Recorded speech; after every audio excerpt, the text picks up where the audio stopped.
All right, I want to ask. I think this is mostly directed towards Mad Dog and Mackenzie, but Big T, you can chime in too here. Moo Deng. See, that's the reaction I expected, and that reaction tells me that I might be onto something. I think Moo Deng is propaganda. For? The government of Thailand. I could see that 100%. What is it? Moo Deng. Moo Deng is a pygmy hippopotamus. Baby pygmy hippopotamus. See, they're so defensive of this little bitch. Deng. She is in a zoo, basically in jail. She's in a visible zoo down in Thailand. How do you spell this? Moo like a cow, and then Deng.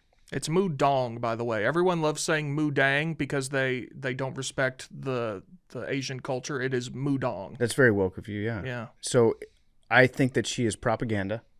And listen, I've been right more than I've been wrong recently about female zoo and aquarium animals. I just want to remind people about that. That's fair. You're on a heater. I think she is propaganda for the government of Thailand, which I don't know if it's nefarious propaganda or not, but I think that everybody's being played. Thailand, you might remember, Thailand, their government exported Thai food all across the world to elevate the status of Thailand. They were like, we need to get people to come visit Thailand. We need to brand ourselves. So their government paid Thai citizens to move around the world, open up Thai restaurants, and use that as like, I don't know what if you want to call it like soft diplomacy, but to make people more aware of Thailand, they introduced Thai cuisine to the world, and that was like a government thing that they did. I would not be surprised if Moo Deng, if we need to find out who started the whole Moo Deng frenzy, who started this. That I actually do not know, and that is a great question. I was late to Moo Deng, and Gia and Big Cat turned me on to Moo Deng. Yeah.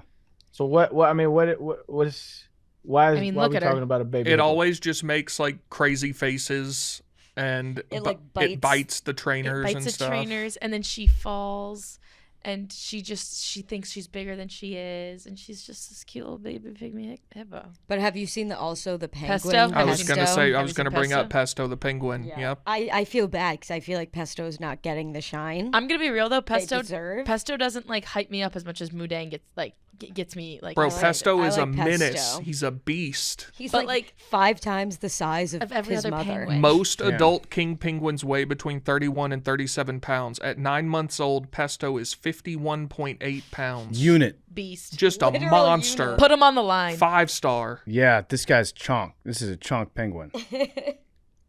Yeah, I like Pesto way better. Where's Pesto at? Australia, I believe. And he's like furry. I don't know if maybe this is my ignorance on penguins. I don't know if all the babies are furry. The babies have fur, yeah. Oh, okay. I think Pesto has more fur because he's so large, but baby penguins have fur like that. I think Pesto would beat the shit out of Moo Deng. Okay. I don't know. I think it'd be unit versus unit. He's got that. No, Moo Deng's not a unit. But she's a hippo. She's a nugget. She has rolls. Oh my god, she is a nugget. True. And Pesto's got a beak. He's got knives on his face. But Moo Deng is a hippo. Pygmy, but they still have that like skin that's so tough. I love Moo Deng. I'm just saying, stay woke on Moo Deng. They had a gender reveal for Pesto. And it's a boy? Which was broadcast on social media. Is it a boy or girl? It's a boy. Boys. Okay. Pesto is a boy. Moo Deng is a girl. And I don't like when people misgender Moo Deng. I just saw a tweet. If you fuck with Moo Deng but not adult hippos, you're no better than Leonardo DiCaprio.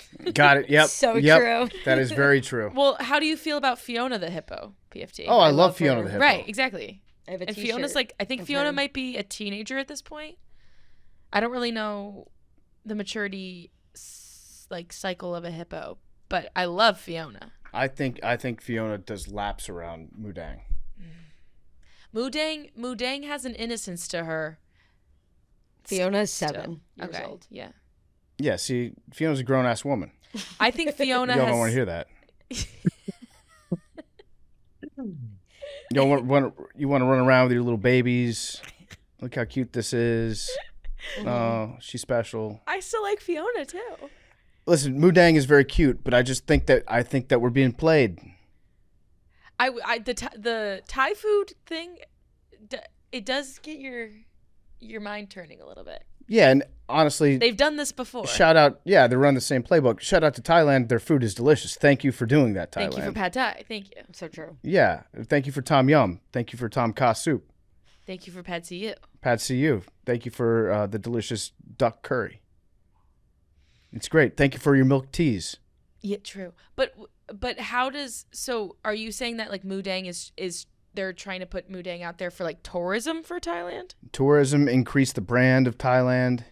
They might be up to some shenanigans over there in Thailand, but now they're waving this hippo in front of us and we're like, oh, Thailand can do no wrong. Wait, can I ask a question? Is Thailand known for doing really bad things? Not especially, no. Okay. It's not like they have a secret. No, just a nice boost. Yeah, okay. I didn't know if Thailand had bad PR they needed to clean up. Okay, so I'm looking back onto Thai cultural mandates. They aim to create a uniform and civilized Thai culture at the time when the country was one of the Axis powers. Oh, I didn't know that. They don't want you to either. They don't want us to know. Yeah, I went my entire life without knowing that they were one of the Axis teams. If a zoo in America tried to buy Moo Deng right now, what would she be going for? Ooh. Oh. Millions? No. Yeah. I don't know how much a hippo goes for. Moo Deng right now is worth millions for sure. Millions? I think Yes. her NIL is worth millions. Yes, because it's if you put her on social, you can sell anything with Moo Deng on it. Yeah, that's true. Why, bro? Because she's cute. Barstool Sports is selling a Moo Deng shirt. Yeah, but we're not paying her. No. But like, Why you say it like that? No? We're not paying it. Yeah, we're gonna make money. We're gonna Fuck make that- money off that Fuck fucking that hippo. bitch. Fuck that bitch. Yeah. Listen, Put we it did to it her with college Harambe. fund. We'll do it with her. I'm trying to find out because I think it's Atlanta has, I believe they're the last pandas in a zoo in America. Yeah, because China keeps taking them But back. China's trying to get them back. I'm trying to find out how much they paid. Did you also see, I forget which zoo it was. The dogs? Yeah, they painted the dogs. Yeah, to I'm in look love like with in dogs pandas. that are China, pandas. yeah. So there was a government campaign that drove the popularity of Thai food and Thai menus. And I'm trying to find out when that started. Reading up in Food and Wine magazine about it. So in the 1930s, Thailand suffered from a loss of rice because of limited production in rice fields and flooding. At the same time, the region began to gradually modernize under U.S. advice. In 1938, their prime minister focused on putting U.S. advice into practice. Oh, that's just them growing more rice. They provided the U.S. provided military aid to Thailand during World War II and the Vietnam War. Thailand was pushed to cultivate an economy and structure that directly benefited the U.S. And let's see. Basically, yeah, it was a marketing initiative for Thailand to export Thai food to the rest of the world. And yeah, it worked. It worked. When I think of Thailand, I think of two things. I think of the food, and then I think of Cliff Kingsbury buying a one-way ticket to Thailand after he was fired by the Cardinals. Which is the horniest thing you could do, I think. You agree? Thailand, though? Yeah, buying a one-way ticket to Thailand, pretty horny. I could think of some hornier places. Where? Miami. You think a ticket to Miami is hornier than a ticket to Thailand? Oh no, Why- bro. You got some underlying. What's you got with Miami, bro? No, I mean that's just it's a sex. It's drugs and sex. That's the whole appeal of Miami. So when you think like, yeah, I'm taking a trip to Miami this weekend, you thinking, oh, you're a whore. Yes, or a drug addict. That's the whole. That's the city. That's its brand. Nah, you don't get an artist is funny. I don't really like Miami because it's just it's a night scene with a lot of those nefarious activities. Why are you yelling at me? I'm right. I know. It's funny. I know. Why is Thailand particularly horny? Sex tourism. Is that a Yeah, thing? that gets problematic too, though. You know, It does. I was mostly thinking of them OT brothels got a lot of trafficking going on, dog. I was mostly thinking of the they call them lady boys in Thailand. Okay. I'm not aware. Put me on, dog. I mean, Okay, so Thailand. don't not put me on, but like, you know, Right, I'll put you on the lady boys. lace me with the knowledge that you're about to expound on. Okay, so they have a very popular sex tourism industry in Thailand. A lot of it has to do with I don't know if they call themselves women or if they call themselves ladyboys or if they call themselves men, but they appear outwardly to be female and they get really dressed up, they put on makeup and they look like they're female, like 100%. So are they trans or are they drag queens? See, I don't know. I don't know which. It might be like, yeah, I'm a man, but my job is to be a drag queen, but I want to look as beautiful as possible, and also I'll sleep with you. Or if they are all trans down there. I don't know which one it is, but it's like a very popular thing there. So they have that. Then they've got also just prostitution everywhere. And then there is some very problematic stuff with like underage people. Right. You're kind of putting Cliff Kingsbury in a bad light here. No, they also have prostitution, like a lot of normal prostitution. And so does Vegas. No, Vegas doesn't. They have brothels. Nevada does. Yeah. Vegas does not. Outside of Vegas. Outside of Vegas, yeah. Vegas is pretty horny too, yeah. Yeah, that was the other one. But also, if you're going to, you could just say I'm going to Vegas because of gambling, casinos, shows. A lot of people do that. But if you get a one-way ticket to Thailand as a single guy, that's pretty horny. I met a prostitute when I was 12 in Vegas, and I was doing my best to rizz her up, and she wasn't going. But I was trying to do my thing. I was broke. I had no money. I went with my homeboy.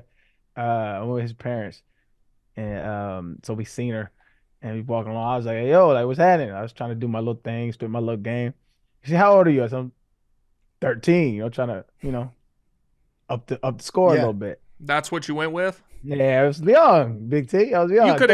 You could have said 15. But I was thinking like, what I mean? 13-year-olds are big, but whatever. Teenager. Yeah, and so we get to talking and stuff, and she entertained me for a moment. She's like, "You are way too young," but she said something. She said Vegas better watch out for you though, and I was like, "Yeah, you right." I like the idea of Arian trying to rizz up a prostitute. And he's like, "Damn, I guess my game wasn't good enough." Nah, she knew I was underage, so I was trying to convince her. You know what I mean? Mm-hmm. What did you do in Vegas as a 12-year-old in the 90s? He walked around talking to prostitutes. There was nothing else to do. I would say the prostitutes probably required the least amount of game. Hey, bro, it was a good time for a 12-year-old, man. That's true. Yeah. You over here like talking shit about my mouthpiece. My mouthpiece is uncanny. I got 5 kids, man. No, I'm saying like if it's a prostitute, you're just like, "Hey, I have money." Not when you're underage and she knows true. it. True. I was like, "What's happening?" And she's like, "You're too young." And I'm like, "But you know what I'm saying? Like, I grew up fast, baby girl. Like, what do you mean? Like, I'm out here in these streets." You had to try to charm her, yeah. Yeah, I had to put it on. I did. She's like, "You trouble though." It's like, "Yeah, you right." That's actually, you probably felt good about that. Oh, I was walking on cloud 9. What? I almost got a prostitute. Yep. Almost got her.